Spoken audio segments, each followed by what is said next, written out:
Alright guys, so it's time to talk about the elephant in the room, and that is going to be talking about the Aespa or the I Winter, I Karina, I Giselle, I Ningning collab, and if it's coming back, if I think it's coming back, if it doesn't come back, what should Smile Get do? There's a lot of things people are talking about, and the biggest reason why they're talking about this collab is because it features one of the most broken artifacts in Epic 7, which we'll talk about. So if you guys didn't know, this collab actually ran about a year ago last fall, and it featured 4 new collab units. The first one we have is I Winter. She's a pretty niche unit. She's very good with her S2 because she gets permanent stealth basically, and whenever an enemy uses a non-attack skill, she activates a level up, and level up will actually reset her S3's cooldown. Her S3 is a scaling attack. Every time you use it, it will do an extra 5k fixed damage, going up to 20k, which sounds insane, but it's very easy to play around. You just don't use your non-attack skills, because with this not ramping, it's going to actually be pretty useless, right? It's a pretty long cooldown, 5 turns, and the most reliable way to reset the cooldown is with their passive, so people just end up not using their non-attack skills, and I Winter is pretty much not really a unit. She is kind of niche on some defense teams. She's probably, I'm going to say, the second best unit of this collab. The next unit we have is I Karina. I Karina is probably the best unit in this collab, hands down, and that is going to be because of her ability to anti-cleave with her, basically her passive ability, right? She can boost herself on the CR bar, give herself defense, buff, and a barrier, and use her S3 to pretty much one-shot squishy units very easily, and this does AoE damage. She also has a defense break, slap her on a counter set, and every time she hits, or she gets hit, she has a chance to counter with her S1 and do a ton of damage with her artifact, Rocket Punch Gauntlet. We'll talk about her artifact in a sec. Let me talk about all the units though.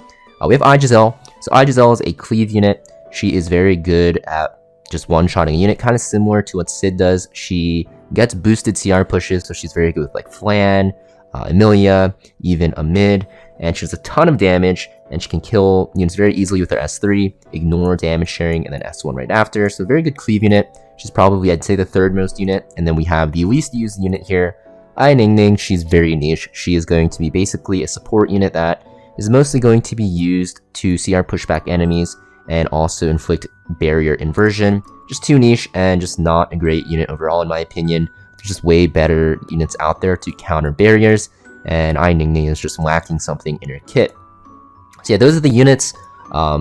People have been wondering if this collab is going to come back, and I'm pretty sure it won't, just because the Aespa collab, if you guys don't know what Aespa is, it's basically a girl group and like an idol group in Korea. Very popular in Korea, pretty popular overseas, but the thing is they're run by a agency, and usually agencies are very stingy when they do collabs with games here in Korea. If you guys are wondering why I'm saying here, it's because I'm currently in Korea. So basically you can see that it's very unlikely unless they do some like renegotiations, and it looks like Smilegate is planning for something big in the next few weeks, because they've been pretty quiet lately. I think mostly with the Awakening system being overhauled, they have to kind of just think of new content to come out with. So I think the chances of this collab re-releasing is pretty low, and that causes a big problem. And that is because I Karina is one of the best units in the game for PvP. She has one of the highest win rates, and she also has an artifact that makes her insane. This artifact, Rocket Punch Gauntlet, makes any single knight in the game instantly a powerhouse in dealing damage. The most frequent users of this artifact is herself, and also SC Pillis. And Pillis is super strong with this because she can basically solo DPS for your team. It turned her from like a C tier unit, B tier unit into like an S tier unit in PvP, and she's very, very good with this artifact. You'll see it is her most used artifact over Aureus, even though she's technically a damage mitigator, because it just is very good with her kit because she scales with defense. Also, of course, very good on I Karina. This artifact does a ton of damage. Without this artifact, I'd say I Karina and Pillis are not that great.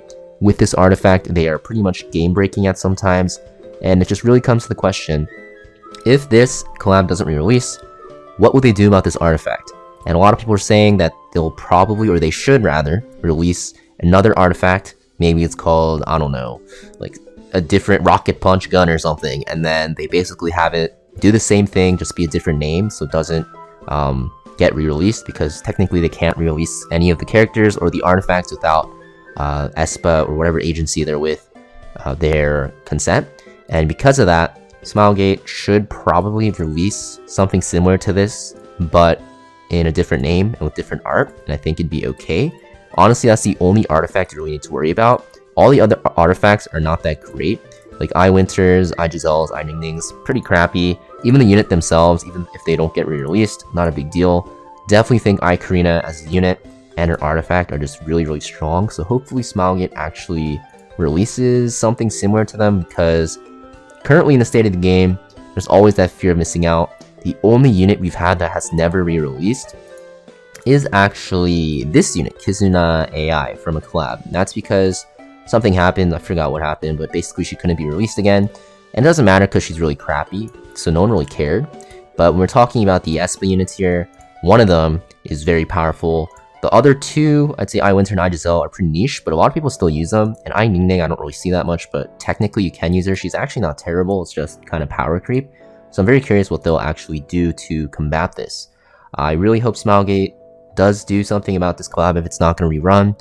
In the current state, like I mentioned, like without these units, it feels really bad when we see them pop up. And I really regret actually limit breaking this artifact. I assume that it would have been rerun, kind of dumb of me. And I actually used 3 copies on this, so I have 1 max copy, but I really want at least 2 because it's so strong. And hopefully Smilegate does figure something out and actually allow people to access the ability of this artifact, because it is so broken. And if you guys are wondering why I'm being such a Debbie Downer and why I think this collab won't rerun, well, I mentioned, you know, it's different from other collabs. It's not really like an anime collab, right? Like Guilty Gear has run with so many IPs and games. ReZero has also run with a lot of games before, so they're known to actually partner pretty often. Same with Full Metal Alchemist. They've also rerun with a lot of games in the past and rerun with them. But the Aespa collab, right? It has been more than a year almost. We're in 2024. It first started at the end of 2022. And they don't really have too many collabs with games, right? And it's very worrying because maybe it was just like a one and done thing. This concept where they were like this a gamer, I guess, like character, it was kind of like their biggest concept when they first debuted as a group. I know I'm getting to like some weird history with how like the K-pop industry is, but that was like their concept, where they lived like in an alternate reality, alternate world or whatever. And basically we haven't really seen that concept since they first debuted. It's kind of outdated, so I don't really know if they want to go back to that. I'm pretty sure that they probably won't. Most like K-pop groups don't really last that long in the industry. I'd say at like max 5 years, unless they're super huge, which Aespa is kind of not really. Honestly, there's a lot of competition, so hard to say. Let me know in the comments down below though what you guys think they should do. Do you think they should release artifacts units similar to these units? Do you think they should be the exact same? Do you think we should stop crying about it? Me personally, I have everything from the collab. The only thing I'd really want to be more greedy for is, I guess, more Rocket Punch gauntlets. But for the people that didn't actually pull for them, or actually for the artifacts that they had, what do you think Smilegate should do to fix this problem about, you know, those people not ever being able to get those heroes or those artifacts? Let me know in the comments down below, guys, and I'll see you guys next video.